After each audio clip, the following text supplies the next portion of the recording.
I've spoken to President Trump this morning. I spoke to Governor Ron DeSantis a few hours ago as well. Our team is in constant communication with local health authorities in each market in which our tournaments are played. We are tracking and monitoring the health information provided by the CDC and the World Health Organization, in addition to the travel advisories provided by the U.S. State Department.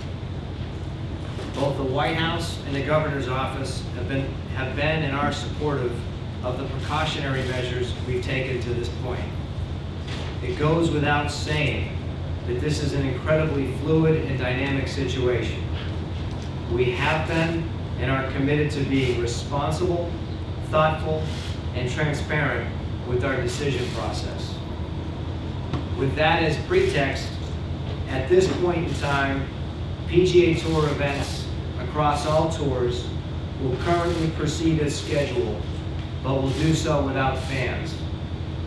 This policy starts at the Players' Championship tomorrow and continues through the Valero Texas Open.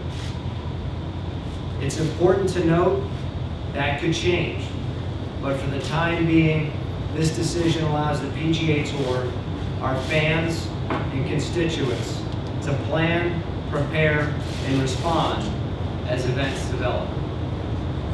Further, the recently announced travel advisories and potential logistical issues associated with players and staff traveling internationally limit our ability to successfully stage the Corrales Punta Cana Resort and Club Championship. Therefore, we're going to postpone that event and will provide details in the coming weeks on a reschedule as the situation develops. We will continue the players with essential personnel only, and we will be in direct conversations with those groups, from vendors to broadcasters to media to player support groups, essential volunteers, to provide instructions.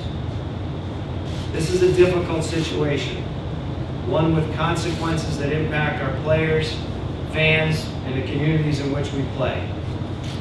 As I said earlier this week, we've had a team in place that's been carefully monitoring and assessing the situation and its implications for several weeks. We've weighed all the options, and I appreciate the input and collaboration across the tour, our industry, our partners, and our members that got us to this point. We'll continue with that collaboration, and I want to thank our fans for supporting the PGA Tour. We have all the right people and resources in place here. And my daughters, Sophie and Phoebe, they got up and they went to school today. The businesses are open. The St. John's Town Center is open. The movie theater's open. Theme parks are open. And when we talk to those officials and they tell us that they're comfortable with us continuing to move forward with this event with fans, that's what we did and that's what we do.